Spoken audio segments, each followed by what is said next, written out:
एक जंगल में टुनटुनी चिड़िया अपने परिवार के साथ रहती थी। टुनटुनी चिड़िया उसके पति बंटी कबूतर का एक आम का बगीचा था। दोनों पति पत्नी दिन भर अपने बगीचे में काम किया करते थे। दिन भर टुनटुनी चिड़िया आम के पेड़ों में पानी डालती और बंटी कबूतर उनमें खाद डालता। समय आने पर पेड़ आमों से लग जाते थे। फिर दोनों पति पत्नी उन आमों को बाजार में बेच देते थे। आमों को बेचकर जो पैसे मिलते उनसे वो लोग साल भर गुजारा करते। एक दिन टुनटुनी चिड़िया अपने पति से कहती है, ऐसा कब तक चलेगा जी? साल भर की कड़ी मेहनत के बाद आम के पेड़ों पर फल आते हैं और उन्हें बेचकर जो पैसे मिलते हैं उनसे साल भर का खर्च चलाना बहुत ही कठिन हो रहा है। अब तो अपनी बेटी टूनी भी बड़ी हो गई है। मुझे तो उसकी शादी की चिंता सता रही है। कैसे हम लोग उसकी शादी करेंगे?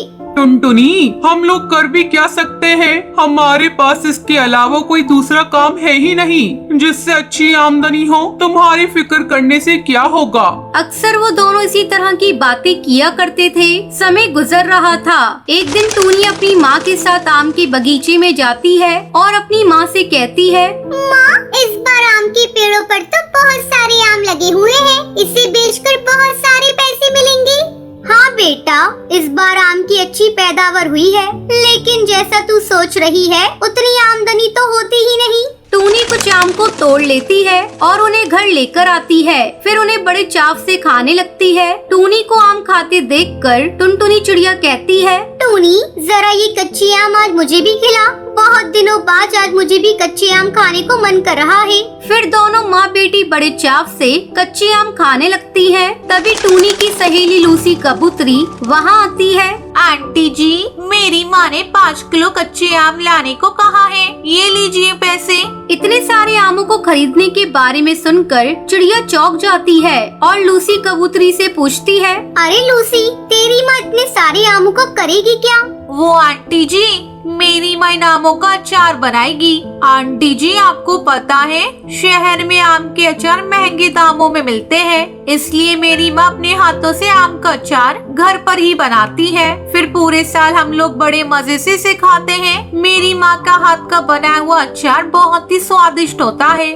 थोड़ी देर बाद लूसी कबूतरी आम लेकर अपने घर चली जाती है। उसकी बातें सुनकर टूनी चिड़िया अपनी माँ से कहती है, माँ, क्यों ना हम लोग आम का अचार बनाकर शहर में बेचें? इससे हमारी अच्छी आमदनी हो जाएगी। तेरा आइडिया बहुत ही अच्छा है बेटा। मैं अभी लूसी कबूतरी की माँ से आम का अचार बनाने का तरीका सीख कर आती हूँ।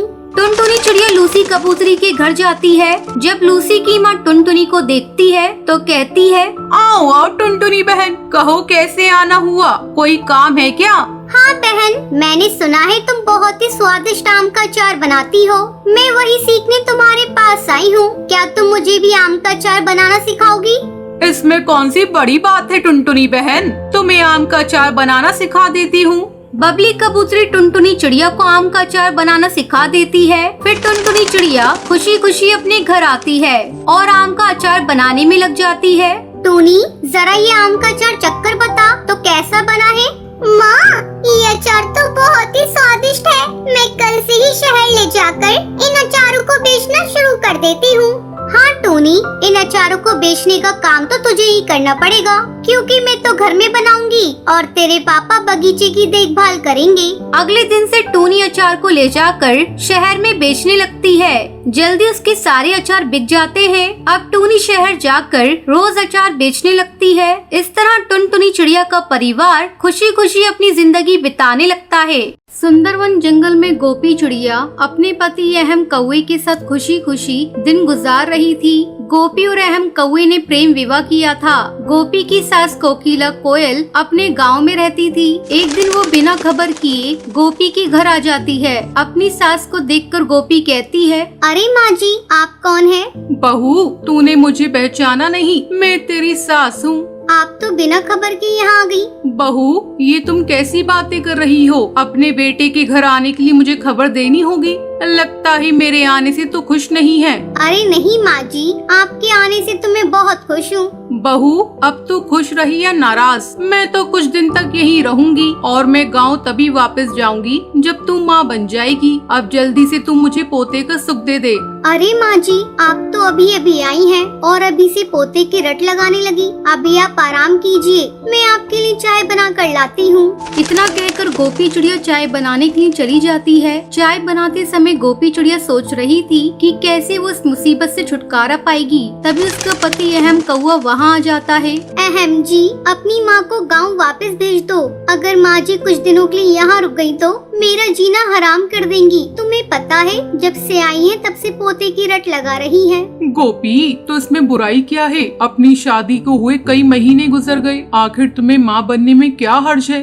तुम कान खोलकर सुन लो अहम कौवे, मैं अभी माँ बनकर अपना फिगर खराब करना नहीं चाहती। तो तुम भी कान खोलकर सुन लो गोपी, अगर तुम माँ नहीं बनोगी तो मैं तुम्हें छोड़कर दूसरी शादी कर लूंगा। मेरी माँ ही नहीं, अब मैं भी चाहता हूँ कि मेरा बच्चा हो। अहम कौवे का गुस्सा देखकर गोपी उससे कुछ नहीं कहती और अपने कमरे में चुपचाप चली जाती है। तभी गोपी की सहेली राशि चिड़िया का फोन आता है। गोपी उदास मन से उससे बातें करने लगती है। अरे गोपी, आज तेरी आवाज को क्या हुआ? लग रहा है तू रो रही है। क्या बात है, तू मुझे बता, शायद मैं तेरी कोई मदद कर सकूं। क्या बताऊं राशि, मेरी सास आई है, उसने मेरा जीना हराम कर रखा है। उन्हें पोता चाहिए और मैं अभी माँ बनना नहीं चाहती। मैं क्या करूं, कुछ समझ में नहीं आ रहा है। बस इतनी सी बात है, तू झूठ मूठ की प्रेग्नेंट हो जा। कुछ दिनों बाद मैं तुझे एक अंडा ला कर दूंगी और तू अपनी सास को बता देना कि ये अंडा तूने दिया है। कुछ दिनों में उस अंडे से बच्चा बाहर आ जाएगा। इस तरह तू माँ भी बन जाएगी और तेरा फिगर भी खराब नहीं होगा। चल अब मैं फोन रखती हूँ। गोपी फोन रख देती है और खुशी खुशी अपने कामों में जुट जाती है। इस तरह कुछ दिन गुजर जाते हैं। एक दिन गोपी अपने पति अहम कौवे से कहती है, लगता है भगवान ने आपकी सुन ली, मैं माँ बनने वाली हूँ। ये सुनकर अहम कौआ और उसकी सास दोनों खुश हो जाते हैं। एक सप्ताह बाद राशि चिड़िया गोपी को एक अंडा लाकर देती है। गोपी झट से उस अंडे को छिपा लेती है। फिर राशि चिड़िया वहाँ से चली जाती है। कुछ देर बाद गोपी चिल्लाकर कहती है, माँ जी ये देखिए, मैंने कितना सुंदर अंडा दिया है। बस अब कुछ ही दिनों में इससे बच्चा बाहर आ जाएगा और आपको दादी कहकर पुकारेगा। कोकिला कोयल उस अंडे को देखकर खुश हो जाती है। उसे क्या पता था कि गोपी चिड़िया ने झूठ बोला है। कुछ दिनों बाद उस अंडे से कबूतरी का बच्चा बाहर आता है और गोपी की पोल खुल जाती है। ये देखकर कोकिला कोयल कहती है, अरे देख तो अहम, तेरी पत्नी ने क्या कारनामा किया है। इसने तो अपना फिगर बचाने के लिए एक कबूतरी का अंडा ले आई है। राम राम, इसे भगवान का जरा भी डर नहीं है। फिर गोपी अपनी सास और अपने पति से माफी मांगती है। फिर उन्हें बताती है कि उसने झूठा प्रेग्नेंट होने का नाटक किया था, लेकिन अहम कौवा उसे माफ नहीं करता और उसे धक्के मारकर घर से बाहर निकाल देता है। गोपी अपनी गलती पर पछता रही थी। वो कबूतरी के बच्चे को उसकी माँ के पास पहुँचा देती है। फिर अपना एक अलग घोंसला बनाकर उसमें रहने लगती है।